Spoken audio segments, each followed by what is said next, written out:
All right, welcome back to a brand new video of the targeted individual program, targeted experience. So here's the thing also, like I said, Pamela, she's funny.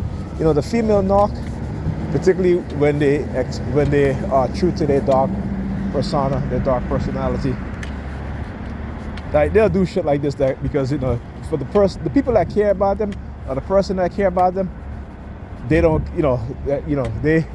they will, they have a persona that anybody that care for them, anybody that love them, they'll use and abuse, right? Because again, their childhood trauma, right? Unresolved childhood trauma, their histrionic, there's some from histrionic personality disorder, right? Which in turns, give them a level of narcissism that's on the 4 and 5 scale, okay? And they will, when you tell them that they're a narcissist or have narcissistic tendencies, they'll act the opposite for a little bit. Is just to try to prove you wrong, but then their true personality just comes back. So again, they can pretend only so far, right? So you have to cross in front of me, aren't you? We're all black. Just have to cross in front of me, right? All black. Tell you, they gotta do something. They gotta do it, right? They gotta do some shit. So anyhow, so she came in, and I think she was like, "Oh, I'm so tired. I'm so hungry," and blah blah blah. And then she goes. Then she says, I finally got my period since June or some shit like that. June or July, something like that. You know what I'm saying? I'm like, okay, good for you. I mean, sometimes a female have difficult, when they don't see their period, they get worried or have you. Sometimes, I mean, I'm just speculating here, I don't know. But sometimes sex will make their period come. So, because again, I have my experience with her, so I know, right? So, what I'm saying? So, like doing these little jabs to think that it's going to hurt my feelings. I'm like, Pamela, that should never hurt. That should, when we was in a relationship and you cheated, yeah, it did. But, I got over that. Number 32, 732737. Right? They don't miss a beat, man. They don't miss a beat.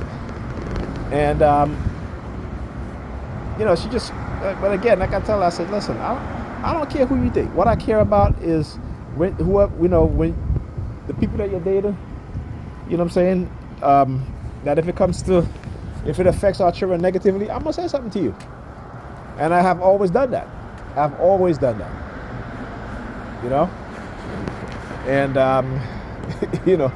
but it's just she is, like I said, she, like what they said. They say once you figure out the narcissist, whether they be the female narc or the male narc, they'll, they tend to not want to, deal with you on that level anymore because you know exactly who they are. They cannot lie to you.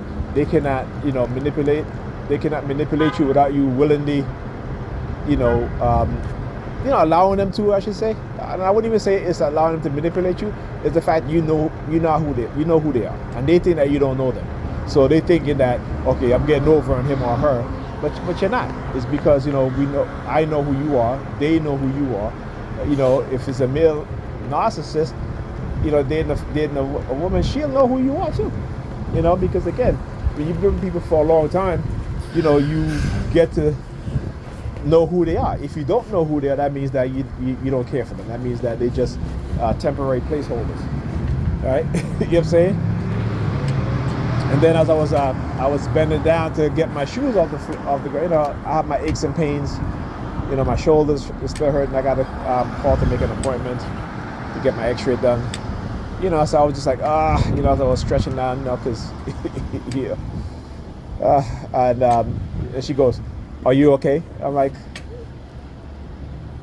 why are you asking if I'm okay? I mean, it's, what I'm saying? Like, I was surprised because she hasn't asked me if I was okay in how many years now, right? How many years? I'll tell you, this woman will walk around the house,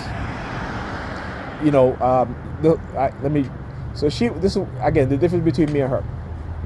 right? I can walk out. I can walk around the house. I could, like I said, I wear something about, I wear my tank tops. I buy tank tops and I wear them for years. Okay, I wear them for years. Sometimes my tank tops is like 10, almost like 10. Not that long, but like 3, 4 years old. You know what I'm saying? Like this shit get holes in it. And she wouldn't even say, you know what? Let me, I just walking around. Let me get him some tank top, something small like that. She wouldn't do it. Now I can see her walking around the house, underwear, holes in her underwear. And I used to buy her tons of underwear, right? She would wear Ethan's socks, and because he has thick calves, and she would stretch out his socks. I'm like, listen, you need to stop it, okay? Like me and her used to share the same socks, but I said, I can't share socks with you because you stretch out these socks with your big calves. So I bought her like what, 20 pairs of socks, just recently. Then I bought Ethan's about 10, 15 pairs of socks, and I bought myself 12 pairs of socks, so that we all have our own socks, and we don't have to, I don't never wear my son's socks, you know what I'm saying? But and I said, I don't want you wearing Ethan's socks because you stretch out his socks, and I can't share socks with you because you stretch out the socks that you share. You know what I'm saying? So I bought her own shit like that. You know what I'm saying? Shit like that, simple shit like that. That she don't even look and to say, hey. Like for instance, if I run out of deodorant, she wouldn't even say, you know what, let me get Nigel some deodorant. Nothing like that. And again, it just shows you that even though me and her are not in a relationship, she's still the mother of my child. I still care for her because I have to care for her because she's the mother of my child. And, like I said, when you understand how people are, like she will never get the same sort of treatment that I gave her before in terms of, being given, being a given person to her. I would never do that again. Okay, because she doesn't know how to value the things that I give her, and on top of that, like I said, she's just not that type of person. So, I mean, I had bought her a laptop 2 years ago. I haven't seen her use it since. I don't even know. So I don't know if it's working or not. But hey, it is what it is. But I'll never buy anything like that again, right? And because again, she doesn't value these things, particularly if they're coming from me. You know what I'm saying? I bought her jewelry, she's lost jewelry, and stuff like that. But I say that to give you guys an example of the way her personality type is. Okay? You know what I'm saying? At one point she would, when I buy the kids I buy the kids clothes. Primarily it's my responsibility. Right? And that's something we agreed on. It just so happened that I'm the one who's buying the kids clothes. Right? The school uniform, she may, particularly with my son Ethan, she'll buy his school uniform, but only, the tops, right? So his school shirt, the sweaters, gym clothes, but I buy his school pants. And my daughter, I just, I have. Right? But when it comes to like clothes to go out, she used to buy the kids these cheap clothes, and she would buy herself expensive clothes. And I said, I don't want you buying them any clothes. I'll buy their clothes. You know what I'm saying? I will buy their clothes. I said to her, I said, listen, you get money every month for the kids from my disability. Okay? What are you using the money for? It's not your money, it's their money. But this is how a lot of these women think. And when I act like big ballers. And I'm just like, come on now. We're too old for this shit. You know what I'm saying? We're too old for this shit. I'm trying to teach my kids. Like, my daughter's good at saving money. Every month I put money in her and Ethan's I got them the green light card, right? Which is a credit card that you as a parent, you put money in the card for your kids, like you pay them for doing chores and stuff like that. But I give them money every month, right? It's part of me paying, despite all the things that I do also, but I also give them money so that they can save. Because I want to teach them how to save. So my daughter's been pretty good. She has not spent any money, well, maybe once or twice spent money in her card. Now Ethan he's in a different story because, he's in middle school.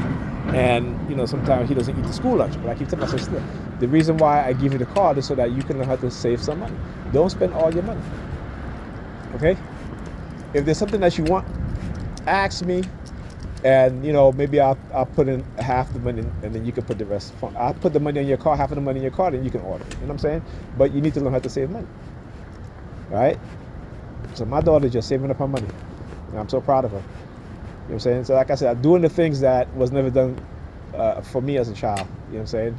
Sometimes our parents don't even, particularly when they're hardworking and, you know, again, it's hard for single mothers out there. So I don't understand why a lot of women, particularly black women, choose to become single mothers. And a lot of them choose to become single mothers. All this nonsense about, oh, I didn't choose this. Yes, you did. You did choose it. You did choose it. Because you have been programmed into thinking that there's something better out there. Right? And again, it's a programming. And why? Is to keep you single, to keep your kids from not having a father in the home, to keep you from working together with the men in your group, so y'all can build together. You know what I'm saying? But a lot of these women, because again, social media has totally corrupted their mind. They'll tell you, if you ain't matching my level, I don't need you. Why you around? And when you check out their level, you know what I'm saying? Their level, you ask these chicks, how much money you make a year? $45,000. A man is making $60,000. They'll tell him that he's broke, right? That's what they'll say. They'll say, "Oh, you broke. You gotta make $100,000 more." But he makes more than you, right? He makes more than you, but you telling him he's broke, right? But again, we have to understand how these women are being conditioned. Okay. So now, what happens now when they meet that man who makes the $100,000, right?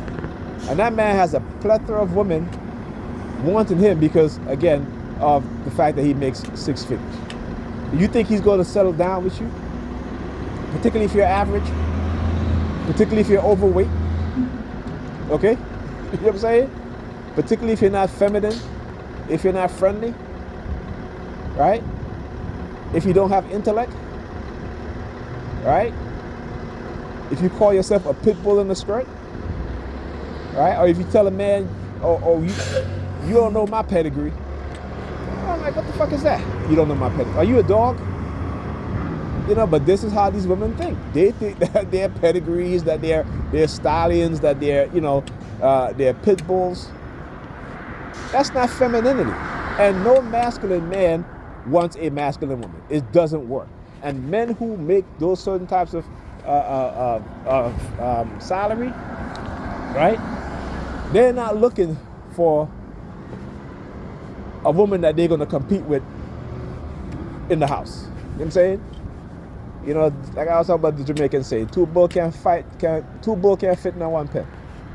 Meaning that you have two bulls, right? You can't put them in the same, bullpen. You can't. They'll be fighting all the time. And that's what happened within the household, within black household, is that these women have become so masculine that they want to challenge men on everything because they think that they're the men. Okay? And I tell you, and the nature of men is to always go towards the feminine. They may sleep with you because you look good, nice body, you're cute, but they ain't gonna marry you, right? Because that toxicity they don't want. They don't want it. And a lot of women today, they think that a masculine man is a turnoff. I talked about this, right? Women will date men who are gay, and particularly if they look good because they dress good. Because you know what? Oh, you can be my boyfriend and my best friend. I'm gonna get my best gay friend. You know what I'm saying? Opening themselves up to being at high risk for HIV. Right? On college campuses, particularly on HBCUs, you have young black women who are openly dating bisexual men. And the men are not hiding it from them. Before it used to be download brothers, but the men are not hiding it from them. Not on the college campuses. Because they have conditioned black women to fear masculinity. So they're looking at the feminine man and they're attracted to the feminine man. This is why they always get into arguments. They always, get into fight and shit like that. Because you have two feminine energy going at it with each other. Right? And with the masculine man now, they are afraid because, that fear of black masculinity, it drives them away. When they should, be attracted to it, they've been conditioned to not be attracted to that. But when you look at white women, they like masculine men. They like men who, are men, right? You look at any other group of people. The men are masculine, Hispanic men. See, when they start dating white men, the Hispanic men, the Asian men, are they, like, for example, a lot of the black women think that Asian men are soft. They think Asian men are feminine. But they're not. Okay? They're not. Right? You're going to be doing most of the cooking and the cleaning. Okay? Hispanic men, yeah, you need to be family oriented. Right? Same thing with Asian men. You need to be family oriented. And these women are not. They prefer going out, dining, all the stuff every single week. Is that number 32 on there? Woo, let's see. Oh, yes, it is. 0326. Was it MME 0326? I knew it. I knew it. I just look at it. I was like, yeah, here we go again. Right? So again, and then like I said, a lot of black women don't want to work out and become fit. Not to say that you got to be all, abs cut up, anything like that, but lose some weight, right? And when we tell them this, they take it as an insult. It is not an insult. It is because men are visual, and we're looking at you, and we're saying to ourselves, depending on how cute she look, I go out with her once or twice, sleep with her, and that's it. Right? That's how a lot of men think, because a lot of these women, right, have been conditioned into this bullshit about body positivity. Particularly when listen, a man will respect a woman if he knows that she's taking care of her health, right? If he knows that she's at least disciplined, that she has some structure. Men love that. Men love that. And you working out with your man, or you just working out to not only do you get to look good, but your man get to enjoy, the journey with you, and you guys have a healthy lifestyle and a healthy sexual lifestyle. Talk to you guys next week.